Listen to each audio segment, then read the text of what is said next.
What's going on, everybody? This is BroncoJuggalo. And Bill. And boy, do we have a crap fest for you today. Yeah. I can't believe this is directed by who it's directed by, honestly. Yeah. But it's a shock. He had a lot of issues with the studios, so, it is what it is. But anyways, we are doing 1997's Mimic. The director's cut. Yep. Directed by Guillermo Del Toro, who I think is an awesome horror director and just an awesome director in general. Yes. So yeah, I kind of found it funny that this was such a shit fest. Yeah, and even the director's cut, you go, okay. And when he's talking about the movie and the special features, he's like, well, this is about as close as I'm going to get it to what it should have been. So I'm like, okay, that's a ringing endorsement. Yeah. This is just a horrible, horrible film. In fact, if you remember the creature feature tag, I named this the worst creature feature ever. And the bad part about it is it has potential. It does. It could have been something really good. Yes. It's just, honestly, in one word, boring. Slow. This stars Mira Sorvino as Susan Taylor, Dr. Susan Taylor. It also stars Jeremy Northam as Dr. Peter Mann. One cool thing about this movie is it is the Hollywood screen debut of Norman Reedus. So it's kind of cool when you see Norman Reedus and he looks all young and you're like, well, I mean, he doesn't look that old now, but still you're like, hey, it's Norman Reedus. Yeah. Boondock Saints motherfucker right there. That's still how I think of him. Walking Dead Daryl, you're fucking awesome, but for me it's Boondock Saints. Hey, kudos to both. Yeah. Kudos to both, because just a little side note here, pretty much everybody knows this, but Daryl's character was not supposed to last this long. Daryl's character was not even in the comic book. No, it wasn't in the comic, and his character was not supposed to last this long in the series. Norman Reedus, but everybody loves it. Norman Reedus auditioned for the role of his brother in the series. I can't remember his brother's name right now. I just forgot. But he auditioned for that role. They liked the other guy better, but they loved Norman Reedus so much so they wrote Daryl for him. Yep. He was not even in the comic books. Nope. But anyways, that's probably more interesting to talk about than this movie. I know. That's the sad thing. So our story is that a entomologist, Dr. Susan Taylor, she has created a hybrid bug who carries some sort of gene or antidote to kill a virus that is killing Manhattanites, New Yorkers. Yeah, and it's killing kids. It's killing kids by the tons. It's carried by cockroaches, and she made this hybrid bug, kind of like a super cockroach, that would annex out the virus. Yeah. It would take it away. And within 6 months, there was no more cases. Everything got cleared up, and things were good. And 3 years later, some weird shit starts going down. Yeah. And they come to find out that this bug that they had designed, which, by the way, only had a lifespan of, 190 days, 180 days, something like that? Real short. It wasn't supposed to live. Well, guess what? It evolved, and it stayed around. Yeah. And now it's wreaking havoc. And not only is it wreaking havoc, there's not just one. There is tons of them. Absolutely tons of them. And, okay, spoiler time right now. The reason why the movie is called Mimic is because these creatures have adapted so much that they can take on the forms to mimic their prey. And basically, this giant bug that's like 6.5 feet tall can make itself look like a human being. Like a dude in a trench coat. Yeah, it looks like a dude in a trench coat. It even has like a faceplate thing that comes around and gives it a human look. Sort of human look. Yeah. And they said that if it kept going, it would have been perfect, right? At the end of the movie, they're like, it would have been perfectly... a perfect human or something. Yeah, that was in the special features. Yeah, that was right. What the director wanted. Yeah, the whole point of it was at the end of the movie, he wanted one that looked just like a perfect human. And but he didn't get his way on that, so no. No. But so that's the movie in a nutshell, guys. And they have to take out this giant hive that is living under Manhattan. And the old subway tunnels and shit. The first interesting fact about this is that Del Toro literally said that this is the worst movie experience he ever had. I guess Harvey Weinstein, this is before all the allegations and all the stuff with him, all the crap with him. Harvey Weinstein wanted full creative control over it for some reason. He wanted creative control over the final cut instead of Del Toro having control over the final cut, which it should have been. I'm sorry, but just because you're an executive and you know how to push some money around does not mean you should be saying what's right with the movie. Yeah. You know? Yeah. So, but yeah, he said it was a nightmare to making this film. Oh, yeah. And he just hated the whole experience, which I thought was really funny, actually. The second issue, or the second interesting fact about this, is the movie was a complete box office failure, and I see why. It had a budget of $30 million, and it only made $25 million. So it lost $5 million on the day. And it does not have a cult following to... Not that I know of. It may, but I haven't heard about it. It may have one that I don't know about. If it does, it's a very, very underground cult following. Yeah. So, like you said, though, we're going to get into some cons, because we got some things to talk about. Yeah, this... Honestly, I have probably as many pros as I have cons, but there's one or two cons that are so big and you just can't ignore it. They make the movie terrible. Yes. And let me start with this. Con number one. The plot. Why the fuck? What fucking moron would make a super cockroach? What fucking moron would do this? Mixed with manta DNA. Oh, yeah. Praying mantis DNA. Oh, yeah, that's even better. What fucking moron would do this? And then without much research, just let it loose. The plot is horrible. Nobody in their right mind would do this. Make a super cockroach. And just, unleash it.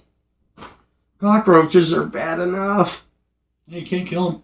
The only way to kill a cockroach is to literally smash it.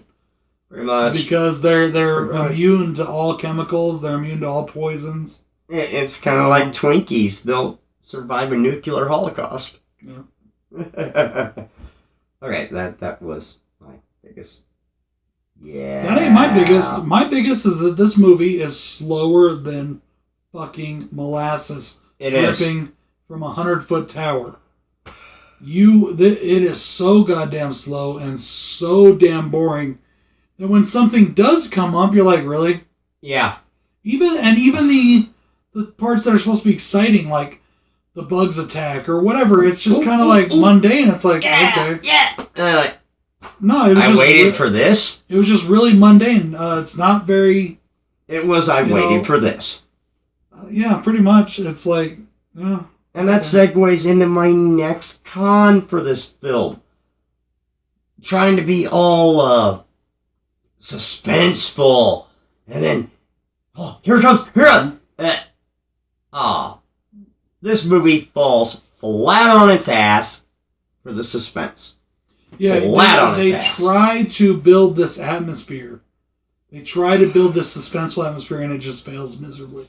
Doesn't work. It's just totally a waste of time. Yeah, you're just like, finally something's gonna happen. Oh.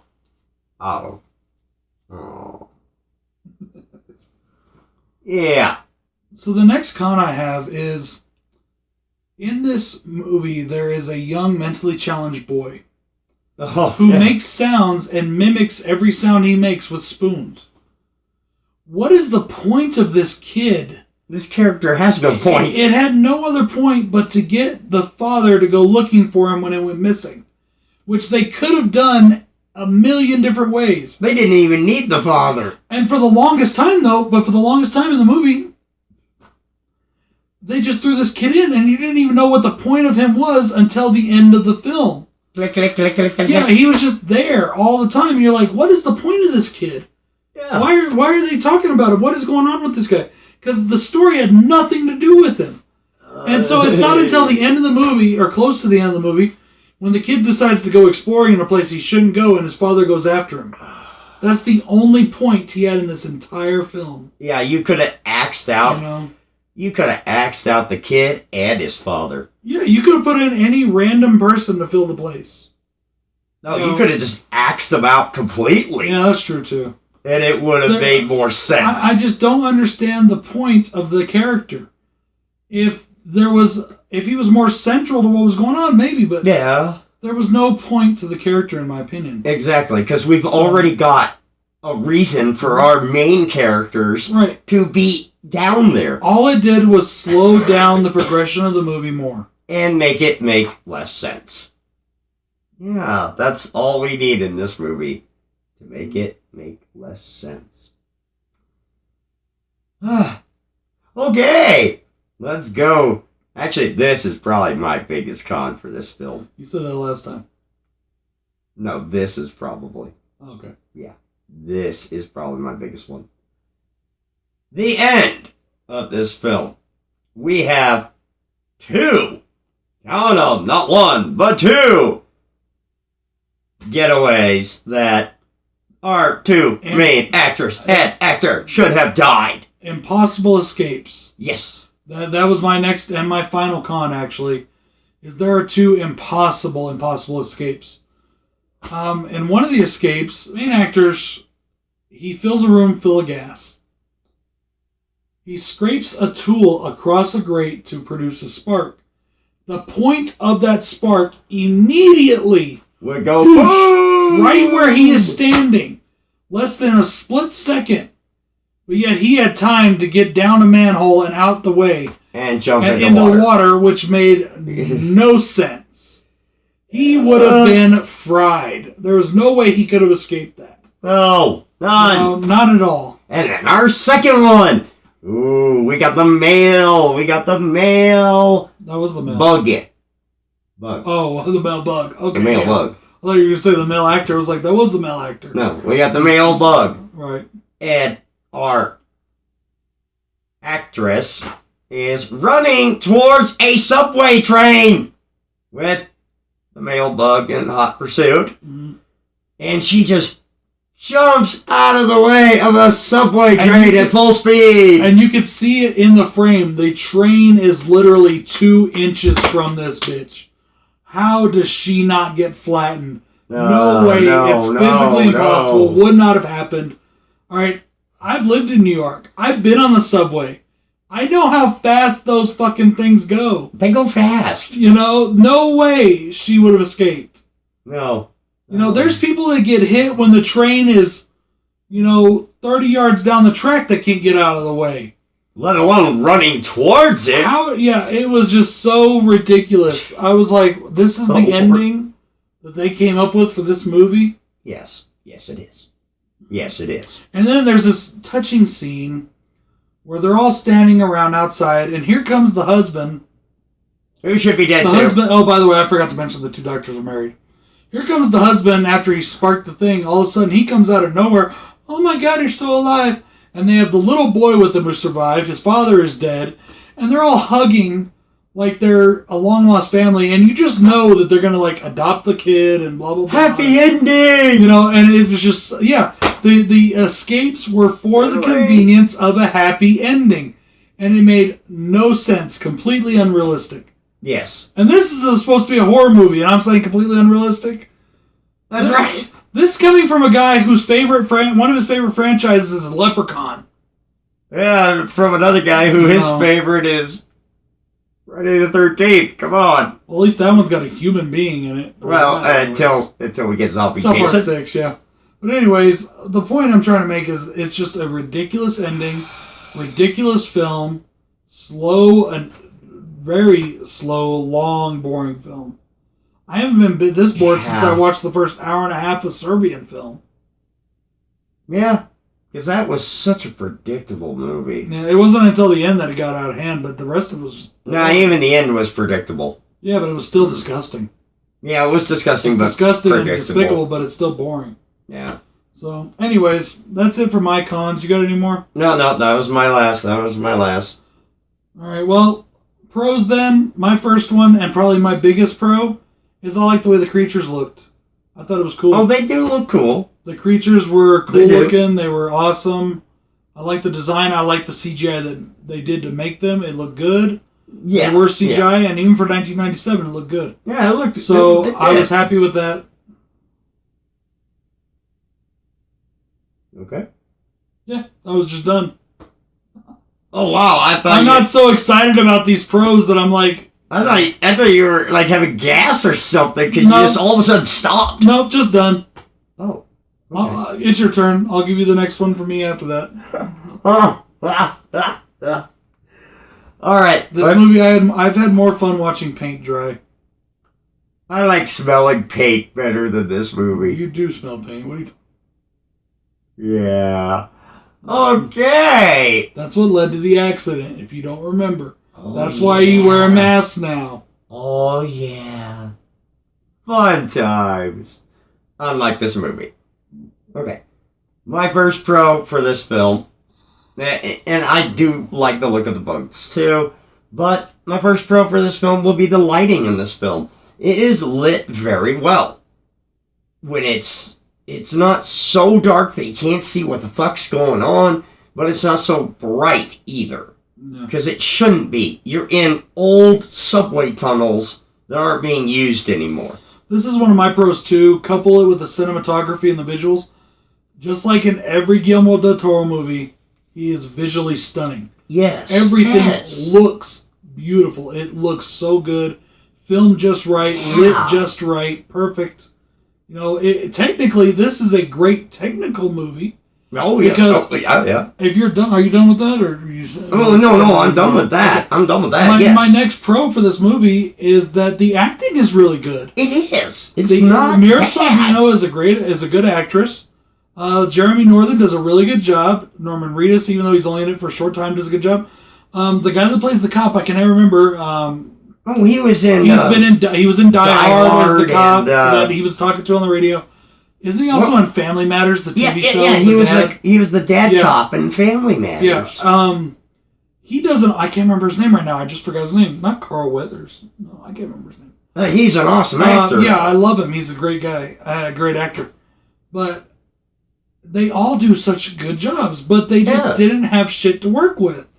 Hey, it doesn't. It doesn't matter if you're a good actor or not. You can act so well, but if the film is crap, your acting can't save it. So technically, this is a good movie. It just is a really boring, slow, and terrible movie. The plot. Yes. Let's release a hybrid of cockroaches. Our regular cockroaches aren't bad enough. Yeah. Sounds like a cheesy... I don't know what the fuck this sounds like. Anyways, I'm done ranting. My next pro for this film goes along with the lighting as well. It's the set design. I love the look of the sets. All the sets of this film are awesome looking. I actually wondered if they used the same set in this where the underground subway train is, where the car that they get stuck in is. Yeah. I wondered if that was the same set from Ninja Turtles 2 when they found the subway. Because it looks so similar. They looked really good. But it's probably because all the New York subways probably look like that way down deep. You know? Yeah, they do. It looked really good. They did look very nice. It was nicely well designed. Yes. Just like Guillermo del Toro movies always are. And it's not just there. There's everywhere in this movie. Everywhere in this movie. Even the church, the streets above, it's perfect. Yeah. That's the weird thing. New York always looks good when they put it on film, usually. I like New York films in New York. They're good. Yeah. Especially the grittiness. Yeah. Love the grittiness. Kind of like, Jason Takes Manhattan. Like, you can tell that it's not actually filmed in New York. For most of it, but whatever. Yeah. Whole another story again. Final pro I have is the gooey, gross anatomy of the bugs. They splatter these bugs, they cut into them, they do a autopsy type of deal on one. Yep. You know, they're cutting them off to smear the goo all over themselves so they can smell like the bugs. Yep. And it was gross and gooey, but that was it. There was really no real human gore to talk about. No. They didn't show everything. Everything was kind of cut away. Yeah, everything was cut away in this film. Sad. You know, there was some gross gooey goodness that wasn't too bad, but that's it for me. That's it for my pros. I ain't got nothing else good to say about it. So Done. I don't even have a favorite kill really, because there, like I said, there really was no, and half the kills weren't even kills. Like when we thought the little boy got killed, he didn't even die. He was like hiding or something. Or the bugs liked him or something. I don't fucking know. Oh no. You know, if it was all about the smell, why is him clicking spoons together not making him kill the kid? No, he friends. Mr. Funny Shoes, friends. Until he ate his father. Yeah. I have no favorite kill for this movie either. Honestly, guys, we can't recommend this one. If you are a fan of this movie, I would love to hear about it, and I'd like to know why, because I just don't see it. Please tell us. I just don't see it, but if you are, and that's cool, I'll never ever disrespect. Please tell us why. I'll never disrespect you for your opinion of a film. No. I may say the film's crap, but I won't say you're crap. You know what I'm saying? No, that's what we're asking you. If you do like this film, tell us why. Give us some insight that we have missed. You're too excited about that. Okay. Never mind. Retake. Please. I didn't mean retake. I meant like, you were just like, wow, who cares? Please give us some insight of why this is a good film. Is that better? No. Okay. You're about as robotic as the film was. Yeah. Yeah. Oh, guys, it's been a very long and very stressful 2 days for me. I've about had it for the night, so we're going to wrap it up. This is BroncoJuggalo saying thank you guys so much. I got a treat coming up for you guys soon. Really? Yep. I'm going to start the Evil Dead franchise. Nice. And then I got some bad news for you guys, too. There's still 2 more Mimic movies to go. We're not going to do one next week. We're going to do a different film. Are you sure? Yes. Let's take a break. All right, cool. From this crap, because it gets worse. We'll get back to you. Trust me, it gets worse. I haven't seen them, so I don't know yet. It gets worse. We'll get back to you with Mimic 2 in a couple weeks. Yeah. Until then, though, guys, or until I see you again, this is BroncoJuggalo saying peace. And I'm Bill saying good night. Bitch boy, come here, man. Check it out. You know they're laughing at you, man. Fuck them, man. You know what I'm saying? Come down here, man. And join the carnival, man. Gangsters banging, blood straight hanging, freakazoid bass head spare when changing.